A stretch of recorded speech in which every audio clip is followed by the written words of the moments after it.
Okay, I'm going to give a little example of a family. It's two parents in their 50s and their daughter, their adult daughter. And what is she, in her 30s, I believe. And their names are Sherman and Julia. And Lisa is their daughter. And she's, let's see. Let me see if I wrote it down. Lisa's 32. Okay. Now, I wanted you to ask yourself, would you consider this a dysfunctional family, or one that actually functions in the right way? It's just a little different than what we're used to thinking that is functional. Okay. Now, like I said, Julia and Sherman,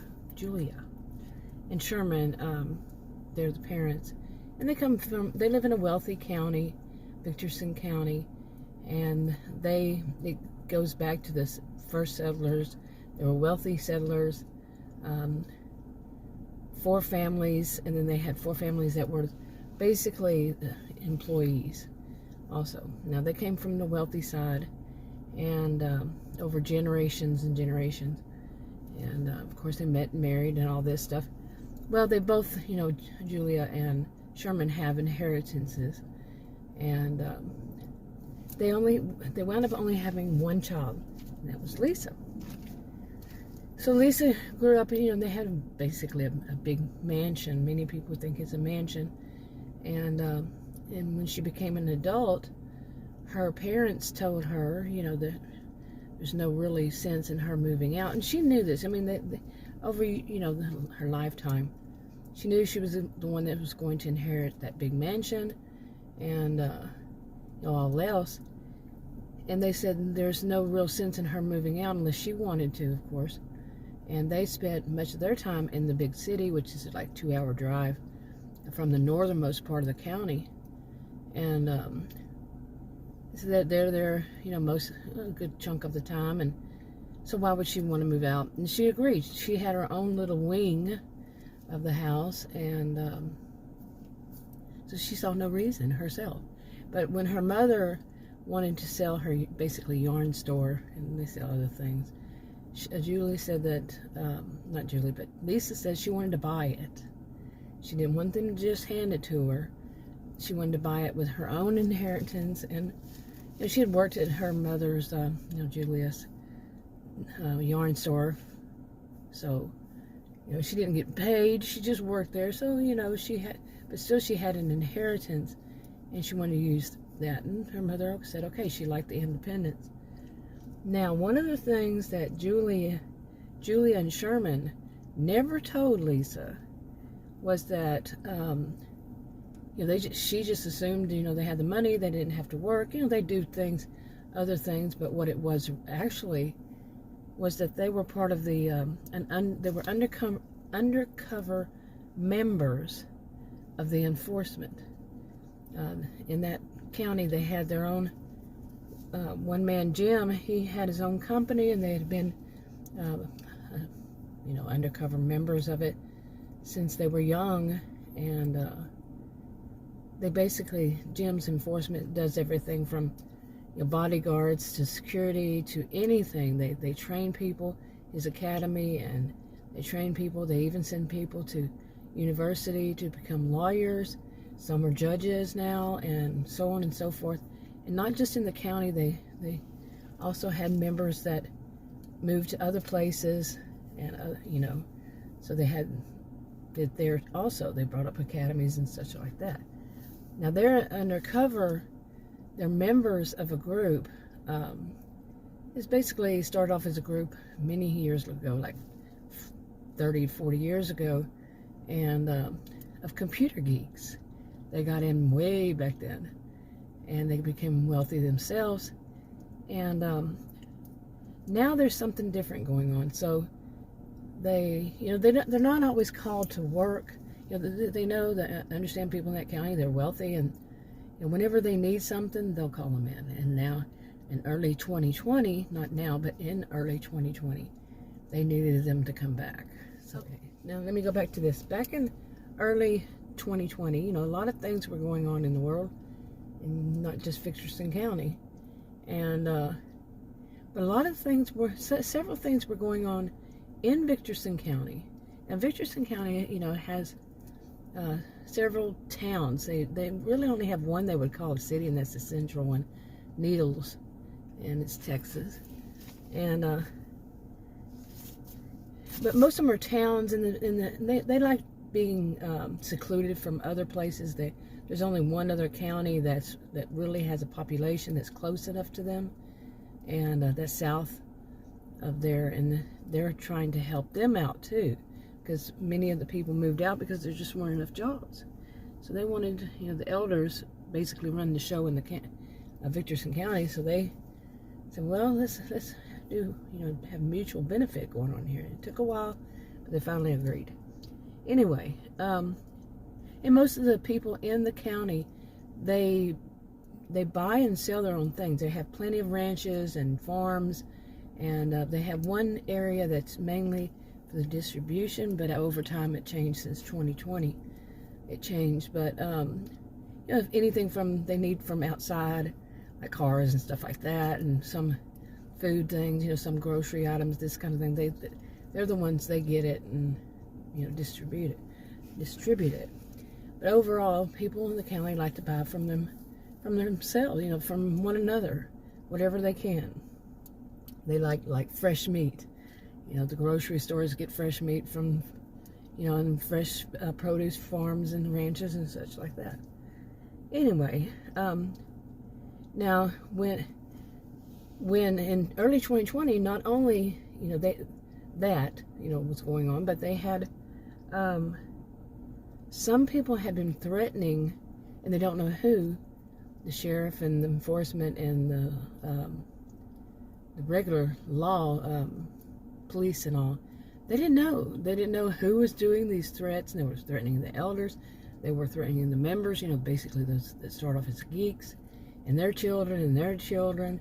And a lot of threats were going on, and some strange things happening. That Captain Ross of the Sheriff's Department, of investigations for the Sheriff's Department, I don't know the exact title, but he started figuring out some things were very suspicious about people that in the past they didn't think was suspicious, but people just leaving, you know, becoming, you know, just leaving. They didn't think of them as missing because they weren't, you know, missing person or missing people, because they weren't reported that way. They weren't reported. They were just reported, not reported at all for some of them. Like a married couple, Ruth. She and her husband were getting along great, and all of a sudden one day she's basically served. He's left papers for the divorce, and was never seen or heard of again. Okay, after that.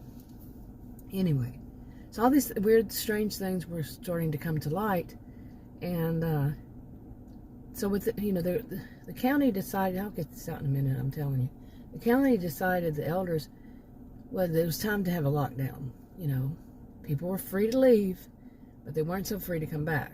You know, they would have to go into shelters, or you know, basically a quarantine kind of thing, and you know, while they were being checked out, also because there was a lot of threats going on, and of various types.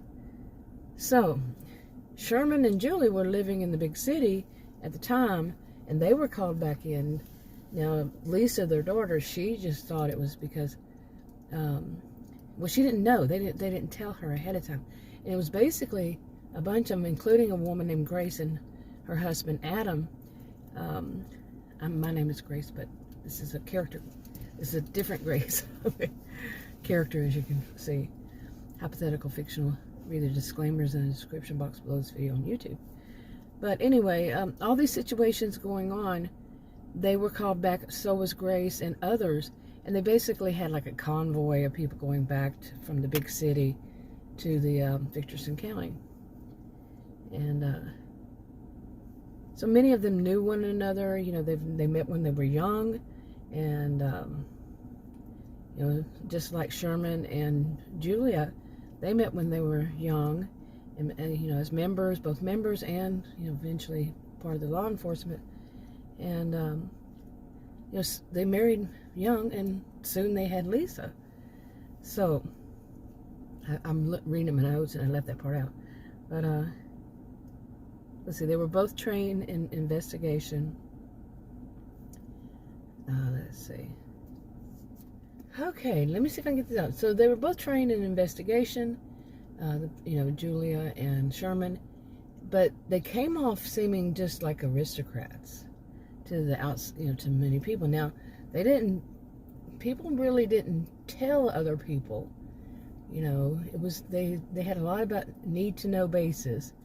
And some of the members, they didn't know the other members, you know, pretty much everybody in the county, some of them were descendants of the original settlers, some of them were members, some of them were both, and they didn't discuss that. They knew that it's part of their culture. They didn't discuss who or what they were, you know, how they got into this, you know, the academy and why they were there. But everybody was trained.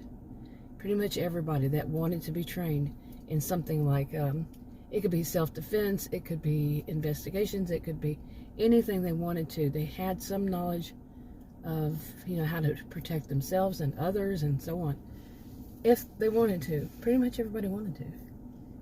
So anyway, now their jobs, what they were paid. Now, see, they're wealthy people. They don't really need to be paid, but they were trained. Now, when they came back, their jobs, and they were allowed to be paid, you know, keeps sounding some kind of like suspicious and stuff.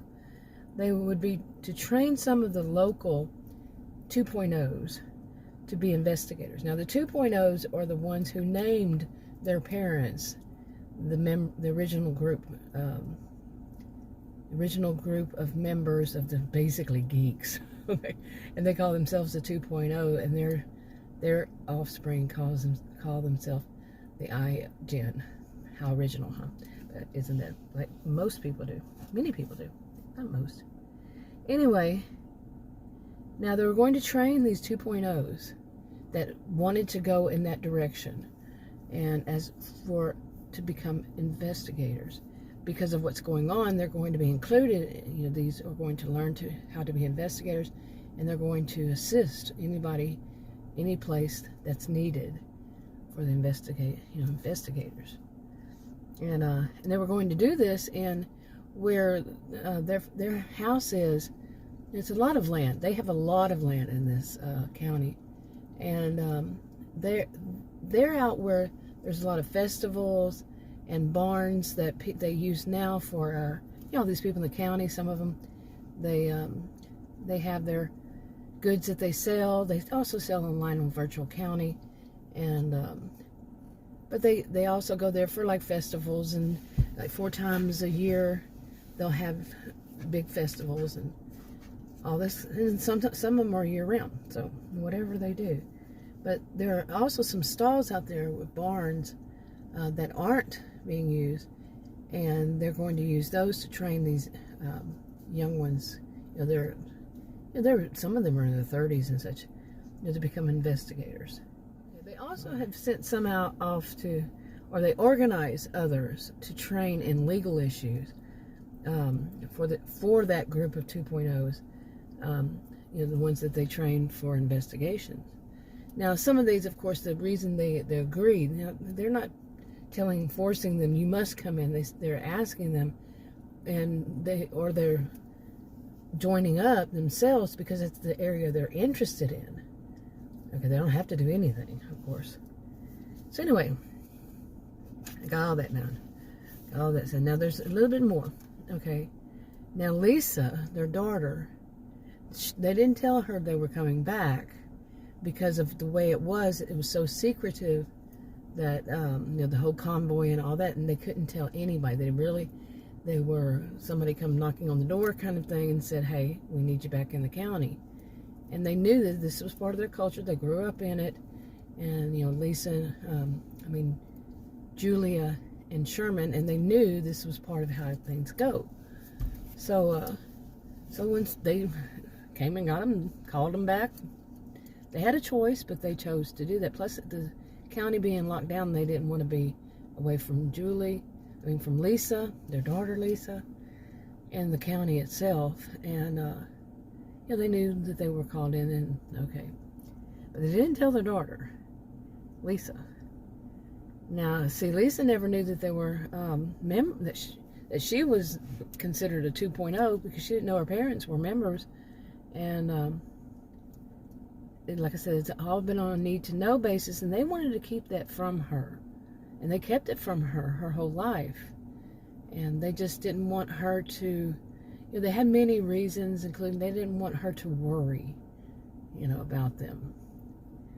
But so when they got back, and Lisa, once they got back into the county and into the home, they called Lisa and let her know. She was at her office, her yarn store, and let her know that they were back. And then they needed to tell her why. So it wasn't that they even knew what they were going to be doing until they got back, or some on the way, they were informed of what their jobs would be. Julia and Sherman. So they, like I said, they didn't contact Lisa. She was 32 years old, and they were just there. Now, some people would say this is not functional. This is, some would say this is dysfunctional family. That they didn't tell her, that they just come back. Even though it's not Lisa's home, it's their home. They just came back without calling. But you see the situation behind it. There is this deeper situation, and they have very deep reasons for it. It's so they feel. By not telling Lisa her whole life what they really actually did. Like I said, Lisa assumed they were just living off of inheritance, and they would go off to the big city. Sometimes they weren't actually in the big city. Okay. So usually Lisa could pretty much, count on that her parents were going to probably be in the big city during the winter time, and most of the winter time. And this time they didn't last the whole winter. So they set her down, and once they got back, they called her in, to their part, and they had discussed how they were going to tell her, and they told her, and they explained to her about her being a 2.0, and what all that meant. And they gave her an option that she could consider herself that, and she could train to help them if she wanted to. Now, she already has her own business, and so she had to really think about, what was she going to do? Did she want to help? Did she want to, because she had a lot of benefits by finally allowing herself to be this member. Much of it is about money and dividends, but they also have all kinds of help if something goes wrong with them. They can just call, and some form of law enforcement from gyms especially would help them out. And there were so many various kinds of benefits to this, and Lisa just didn't know. But Lisa wasn't hurting in any way, and Julia and Sherman, if anything had happened to Lisa, they'd just call on people too. So it wasn't something that, she wasn't losing any money, really anything at all by not knowing, except that she didn't know. Okay, so now Lisa's parents can assume that. They can make assumptions that Lisa wasn't hurting. But would it be true if Lisa had known the truth of about her family, her parents, and their involvement? How would that have changed her life? And she questions all this. And right now she's in a situation where her store manager, a younger woman, is in some kind of trouble, and she wonders if she would have been more trained. Could she have helped her more? What her family is. And so all this coming to her mind. Lisa's had it rougher, like the man she was with, Nick. And there are other videos about Nick. And, she starts to question, why would her parents do that to her? She's never truly had any problems. Nothing's perfect, but she never had any real problems with her parents. And But now she's starting to question things. And like I said, some people would see this as a dysfunctional family because they're not talking and they're not sharing, and letting her know and letting her make her own choices. Some wouldn't. They said if everything has been going fine up to that point, there's no other, no abuse in the family. It's just that they kept this from her. Some would see that as abuse. What about you? How would you see it? Leave a comment below, like, share this video if you would, and I'll talk to you on another video. Bye.